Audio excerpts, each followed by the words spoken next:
Movie इन हिंदी में आपका स्वागत है। आज मैं फिल्म का एक्सप्लेनेशन करने जा रहा हूँ, लास्ट हाउस ऑन लेफ्ट। मुझे आशा है कि आप इसका आनंद लेंगे। यह फिल्म कुछ गैंगस्टरों के बारे में है और इनके हाथों गिरी दो लड़कियां, गैंगस्टर और फिर उनके साथ क्या हुआ। बाकी जानने के लिए देखें पूरा वीडियो। फिल्म की शुरुआत में हमने देखा दो पुलिस अधिकारी, वे एक के साथ गाड़ी चला रहे थे अपनी कार में क्रग नाम का अपराधी को लेकर। तभी दूसरी कार आई और उनकी कार को टक्कर मार दी। परिणाम स्वरूप दोनों पुलिस अधिकारी घायल हो गए।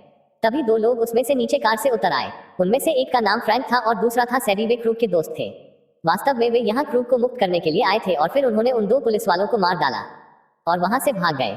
दूसरी ओर हमने एक और लड़की देखी जिसका नाम मारी है। वह एक घर जा रही थी उसकी माँ एम्मा और उसके पिता जॉन के साथ पारिवारिक छुट्टी के लिए। तब हमें पता चला कि उसका एक भाई है, उसका नाम बेन था, लेकिन अब वह मर चुका है। मारी ने भाई का लॉकेट पहना था। मारी ने अपनी माँ एम्मा से कहा कि वह अपनी सहेली के जनरल स्टोर में जा रही है और वह शाम तक वापस आ जाएगी। एम्मा ने बताया उसे वहां नहीं जाने के लिए, लेकिन जॉन ने उसे वहां जाने की इजाजत दी और फिर उसे कार की चाबियां दे दी। और फिर मारी अपने दोस्त के पास जनरल स्टोर गई। एक आदमी उनकी जासूसी कर रहा था और सुन रहा था। उसका नाम पैगी था और कुछ देर बाद सामने आ गया। उसने उन्हें सिगरेट का एक पैकेट मांगा, लेकिन पैगी ने उसे अपनी पहचान दिखाने के लिए कहा, सबसे पहले आपको सिगरेट का पैकेट मिलेगा केवल अगर आप 18 वर्ष से अधिक उम्र के हैं। उस लड़के ने उन्हें बताया कि उसका नाम जस्टिन है और कहा, मुझे पता है कि तुम लोग कैनाबीस ढूंढ रहे हो जो कि ड्रग्स है। और पैगी उसके साथ सहमत हुए। लेकिन फिर जस्टिन ने उन्हें बताया कि उसने कैनाबीस होटल में छोड़ दिया है। तो पैगे, जस्टिन और मारी गाड़ी से होटल गए। जस्टिन और पेज जस्टिन के रूम के अंदर चले गए कुछ ड्रग्स प्राप्त करने के लिए। मारी अपनी कार में इंतजार कर रही थी, लेकिन वे इतना समय ले रहे थे और इसलिए मारी चेक करने जाने की सोच रही थी। और जब वह होटल में प्रवेश करने वाली थी तब हमें एक अखबार की न्यूज दिखती है। खबर ये रहती है कि क्रग, जिसने दो पुलिस वालों की हत्या की है, वो अपने दो दोस्तों के मदद से फरार हुआ है। फिर जब मारी ने रूम में प्रवेश किया तो उसने देखा कि जस्टिन और पेज कैनाबीस का धूम्रपान कर रहे थे। पेज ने मारी को उनके साथ शामिल होने के लिए कहा, लेकिन मारी ने मना किया और बोली, मैं अब ऐसा नहीं करती। लेकिन फिर भी पेज ने उसे एक कश मरने के लिए कहा। परिणाम स्वरूप मारी ने भी उनके साथ धूम्रपान करना शुरू कर दिया और फिर वे आपस में अन्य बातें करने लगे और जस्टिन उनके दोस्त बन गए। तब मारी ने उससे उसके परिवार के बारे में पूछा। जस्टिन ने उसे बताया कि उसके साथ उसके पिता और एक चाचा है, लेकिन हम कभी साथ में शहर में नहीं रहे और इसलिए हम हमेशा अपने मकानों को बदलते हैं। फिर मारी ने उससे उसकी माँ के बारे में पूछा, लेकिन जस्टिन ने उसे बताया कि उसकी माँ की मृत्यु कुछ दिन पहले ही हुई है। यह सुनकर मारी बहुत दुखी हो गई क्योंकि उसका भाई बेन भी मर चुका था।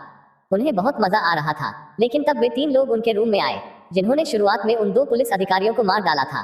क्रूग जस्टिन के पिता है और फ्रैंक उनके चाचा है। जस्टिन को पेज के साथ देखकर क्रूग गुस्से में आ गए और वह उसे कोसना शुरू कर दिया।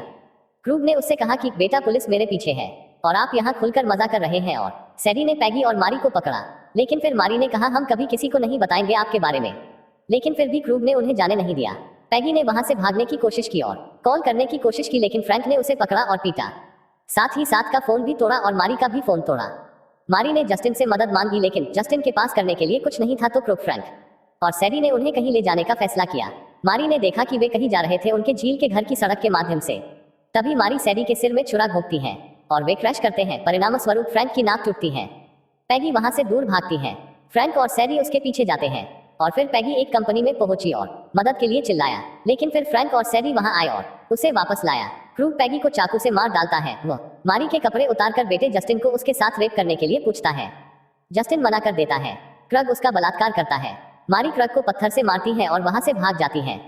क्रूग और फ्रैंक मारी का पीछा करते हैं, लेकिन मारी झील में छलांग लगाकर स्विमिंग करना स्टार्ट करती है। वह उनसे बहुत दूर चली जाती है, लेकिन क्रूग उसे बंदूक से मारने की कोशिश करता है। जब मारी किनारे के पास रहती है तब एक गोली उसके शरीर में लगती है और उसकी वहीं मौत हो जाती है। फिर क्रूग, जॉन और सैडी जस्टिन के पास वापस आते हैं। चूंकि फ्रैंक की नाक टूट गई थी और बारिश हो रही थी, तो झील के पास वाले घर में आते हैं। यह एम्मा और जॉनी का लेक हाउस था, जिसका अर्थ है कि यह मारी की माँ और पिताजी है। लेकिन उन लोगों को नहीं पता था कि यह लेक हाउस मारी का है, इसलिए उन्होंने एम्मा और जॉन को मदद के लिए पूछा। जॉन और एम्मा उन्हें अंदर आने देते हैं। फिर जॉन फ्रैंक की नाक पर पट्टी लगाकर ठीक करता है और एम्मा उन्हें कॉफी देती है और कहती है कि उनके गेस्ट हाउस में रात गुजारे, क्योंकि बाहर बारिश हो रही थी और उनके पास कोई कार नहीं थी। जस्टिन कॉफी समाप्त करता है और उसके बाद फ्रिज पर ध्यान देता है। वो देखता है कि वहाँ फ्रिज पर मारी की एक तस्वीर है और जस्टिन को एहसास होता है कि मारी एम्मा और जॉनी की बेटी है। वह इस बात से दुखी होता है कि यदि वह उन्हें अपने घर में नहीं ले गया होता तो अभी भी वे जीवित होती। वास्तव में जस्टिन एक अच्छा लड़का था और वह अपने पिता और चाचा के साथ रहना कभी पसंद नहीं करता था। तब जस्टिन मारी का लॉकेट किचन में रखता है और उस गलती को ठीक करने की ठानता है जो उसके पिताजी और चाचा ने की थी। दूसरी ओर हम देखते हैं कि मारी अभी भी जिंदा है और फिर क्रूग, जस्टिन, फ्रैंक और सैडी गेस्ट हाउस में सोने के लिए जाते हैं, लेकिन जस्टिन सो नहीं पाता। दूसरी ओर एम्मा को मारी का लॉकेट मिलता है एम्मा जॉन को बताती है कि जब मारी कार से बाहर गई थी तब उसने ये लॉकेट पहना था और मुझे ये किचन में मिला। मुझे लगता है कि ये लॉकेट जस्टिन ने रखा है। इसका मतलब उन्होंने हमारे बेटी को मार डाला है। तब एम्मा और जॉन को कुछ आवाज सुनाई देती है। वे दोनों बाहर आते हैं और मारी को देखते हैं। मारी बहुत घायल रहती है और वह मर रही थी। एम्मा बहुत डर जाती है और फिर जॉन मारी को घर के अंदर लाता है और उसकी मलहम पट्टी करता है। मारी को अब बेहतर महसूस होता है। तब जॉन को एहसास होता है कि मारी का बलात्कार हुआ था। उन्हें उन लोगों पर बहुत गुस्सा आता है। जॉन एम्मा को बोट की चाबी मांगता है। एम्मा चाबी की तलाश करती है और जॉन बोट को झील में डालने के बारे में सोचता है। जब एम्मा चाबी खोज रही होती है, फ्रैंक वहां आता है और कहता है कि वह नींद नहीं ले पा रहा। एम्मा उसे अपनी ओर आकर्षित करने की कोशिश करती है ताकि उसे वह ड्राइंग रूम में जाने से रोक सके, लेकिन फिर भी फ्रैंक ड्राइंग रूम में जाता है और देखता कि मारी अभी भी जीवित है। तभी एम्मा फ्रैंक के सिर पर बोतल से वार करती है और फ्रैंक भी एम्मा पर पलटवार करने की कोशिश करता है। तब वहां एम्मा के मदद के लिए जॉन वहां आता है और फ्रैंक का हाथ काट देता है। एम्मा उसके सिर पर हथौड़े से प्रहार करती है और फ्रैंक वहां मारा जाता है। एम्मा को फ्रैंक के डेड बॉडी से घृणा होती है, लेकिन जॉन एम्मा को संभालता है।